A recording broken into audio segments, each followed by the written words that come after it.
Okay, Sophie, have you had this procedure done before? She holds the camera up for me to see it. It looks more like a thick wire than a camera. I shake my head. Despite the camera's small size, knowing that it's about to go down my throat makes me nervous. What if I throw up? Well, it's nothing to worry about. We will numb your throat, give you a mouth guard, and then this little camera will go down into your lungs. We'll have a look and see if we can find what's causing your problem. Once we know what it is, then we can fix it, okay? I nod. The nurse leans over me and tips my head back. I can't help but tense and resist a little before forcing myself to relax. I open my mouth obediently. The nurse sprays something into the back of my throat. It doesn't taste of much, but the smell is strong. She pushes something big and plastic into my mouth. The guard, I assume. Now, we'll just give it a moment to work. Try not to bite the guard too strongly. Dr. Walker says and turns back to her table while I lie there staring at the ceiling, feeling my throat go steadily numb. Eventually, Dr. Walker turns back around and smiles at me. Okay, swallow. I do so. Can you feel that? I shake my head. Very good. She leans over me and I close my eyes. Even though I know this isn't supposed to hurt, I still don't want to watch it happening. I feel hands on my face and I try to relax. I tense suddenly. That voice, it's her. My stomach drops like I've driven over a humped bridge too fast, and a feeling of cold moves from the top of my head right down to my toes. Keeping my head and body as still as I can, I open my eyes and scan around for her. I can hear her breathing. I can hear it over the doctor's quiet chatter, but nobody else is reacting to the sound. I can't see anything beyond the doctor and nurses. There are no reflective surfaces in here. The sound of her breathing gets louder. I can feel the camera touch my tongue and move past it. I feel it as it moves down my throat. I gag despite the spray. It might feel uncomfortable. The camera always feels bigger than people are expecting, Dr. Walker says. But don't worry, you can still breathe just fine around it. Take slow, deep breaths and you'll be perfectly alright. I feel something cold and dry touch my face and I know instantly that it's her hand.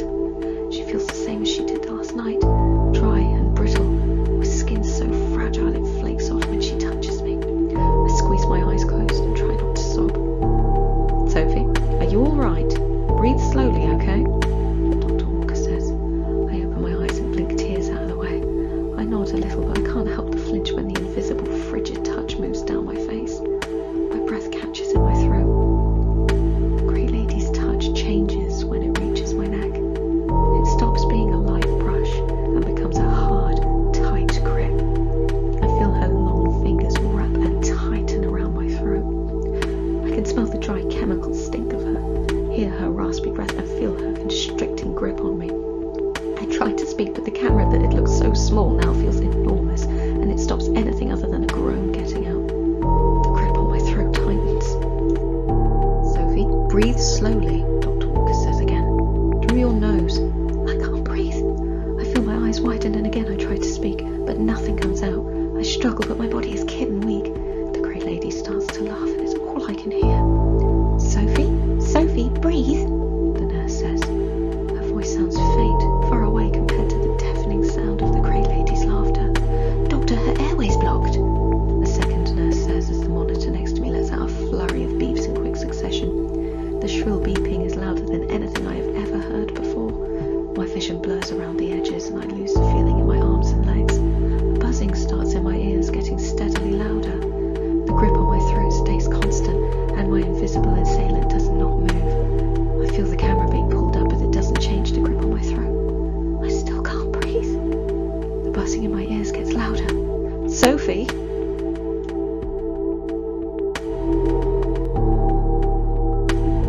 Okay, let's take her back. I feel myself tremble as whatever I'm lying on moves. I open my eyes and see a monster of a machine above me. I jump as I am pulled away from the machine and can suddenly see the surrounding room. Oh, you're awake. The nurse above me smiles. Good to see.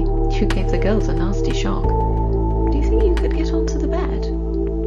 It takes some doing, but I manage, with a lot of help, to get down from the machine and up onto the bed. This way we can just wheel you straight back to the ward. The nurse smiles wider. Better am I croak.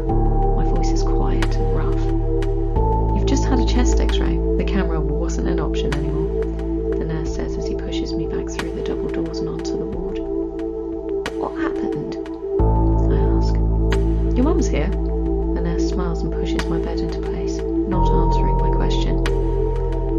I look past the nurse for my mum. I see a man pushing a cleaning trolley. He's short, but strong-looking. His lank hair hangs in clumps across his face, but it's his expression that gives me pause. His eyes are wide and bloodshot, his mouth set in a tight line. He lets go of his trolley and takes a step towards me. You've seen her, he says. His voice sounds like he's smoked 20 cigarettes a day from the day he was born. I open my mouth to speak, not sure what I want to say, but he holds up his hand, silencing me. I can't talk to you now, he says, looking up and down the ward at the nurses, one of whom is making it obvious that she is watching him. Just know, you're not on your own. I'll be back. I'll help you. He turns away and heads back to his cleaning trolley. We can stop her, Sophie. He leaves, dashing out of the ward. I take a deep breath. My chest hurts, but the sudden feeling of relief outweighs the pain. Someone else sees her. Someone who isn't afraid. Someone who thinks we can stop her.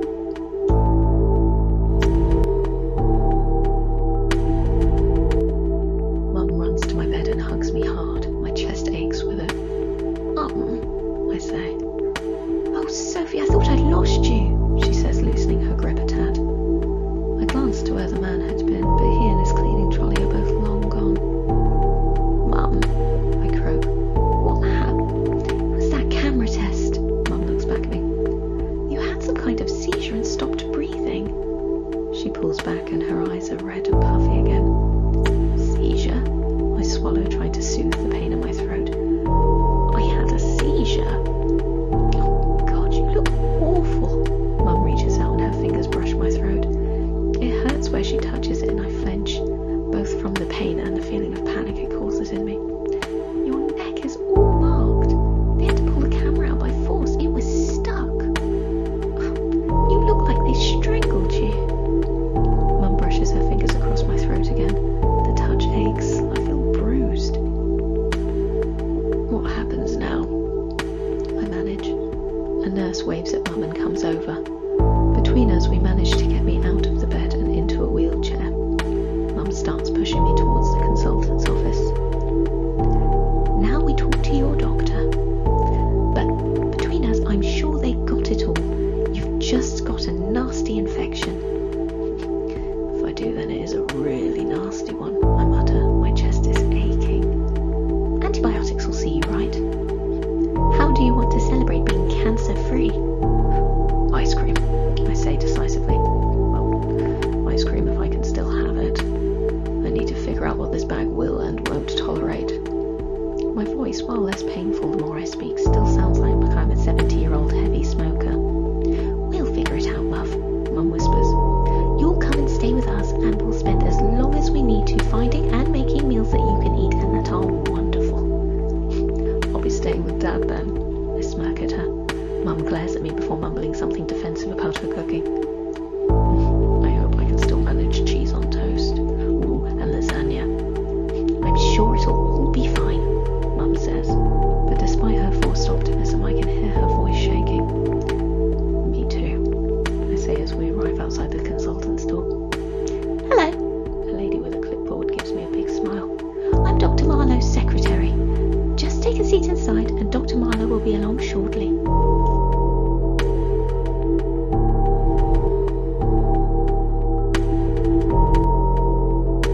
Dr. Marlowe arrives quickly, and this time I know what to expect. He's still like a living skeleton and he's still terrible at making eye contact. Instead of looking at me, he flicks through what I assume is my file. Occasionally he glances at Mum. We sit silently and wait for him to speak. Eventually he looks up and gives Mum a pitying look.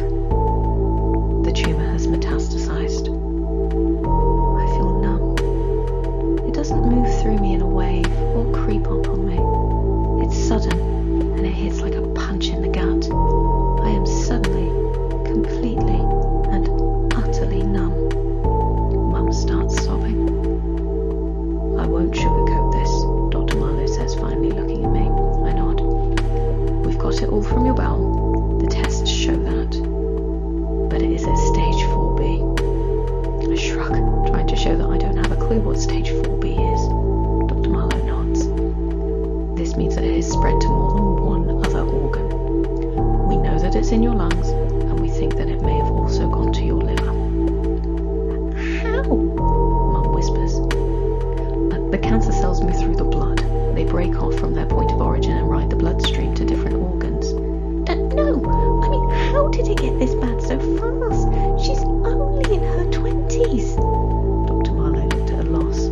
After a long moment, he sighs. We can't say for sure why it strikes some people so young, while the majority don't fall victim. We can't even say why it didn't show up on blood tests before today. If I'd have seen your blood work and nothing else, I wouldn't be thinking cancer, let alone late-stage cancer. It's like it didn't exist before today. I don't know what to say to that. I take a moment to steady myself. How had I gotten sick? It didn't matter. What I would do about it, that's what mattered. What can we do? Mum says, visibly trying to pull herself together, probably having the same thought as me. There are different treatments we can consider for the tumour of the lung. Dr. Marlowe glances at me again before looking back to my mum. Unfortunately, the tumours are very close to a large blood vessel that supply your lungs, which makes them more difficult to treat, but not impossible. Difficult to treat, difficult to treat, difficult to treat. The phrase repeats itself over and over in my head. So, what do we do? Mum says. I'll refer you to several specialists. A thoracic surgeon, a clinical oncologist, an interventional radiologist, a lung clinical nurse specialist, and a respiratory physician. It's a lot of big titles, I mutter. Dr. Marlowe smiles at my mum. I get the distinct impression that all these impressive job titles are supposed to make us feel better. It doesn't work. All I can hear is difficult to treat, difficult to treat, difficult to treat. We'll start you on chemotherapy to reduce and control the secondary cancers in the lung. We'll think about a short course of radiotherapy to relieve some of the symptoms, such as the breathlessness and your coughing up blood. Dr. Marlowe smiles and stands up. That's our current way forward. We were being dismissed. Just like that. Hi, you're dying. Bye now. I don't remember Mum wheeling me back to the bed, but she must have. I remember her cuddling me and heading out to telephone my dad. I sit on the bed and try not to think. And it's only when a nurse comes over to me and encourages me to lie down that I realise it's suddenly nighttime, and I have spent the entire day sitting on my bed, purposefully not thinking. I lie down as instructed and stare at the ceiling.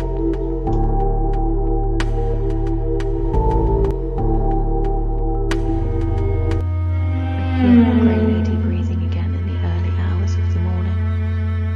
I glance at the reflective glass window into the corridor and see her quickly. She's not looking at me this time.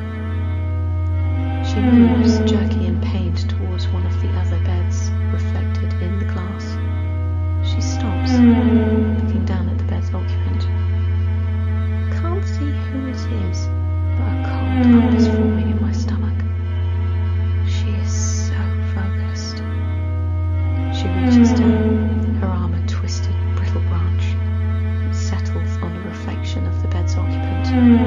The person in the bed jerks, twisting suddenly and violently. I try to get up, eventually making it to my feet, panting with the effort it takes. The struggle in the bed continues, becoming more and more violent. I shuffle walk towards the bed, but by the time I clear my bed, the nurses are already coming. The bed's occupant has fallen very still. Far too still. The nurses take the bed and wheel it out of the ward at speed. Another nurse takes a hold of my arm and steers me back to the bed before rushing out after the others. The grey lady grins at me from the window, her face contorting like misshapen wax and iron. She killed that person. Right in front of me. She had killed them and done this to me. She made me sick. I don't know how she had done it, or why, but that twisted glee was enough to convince me that she was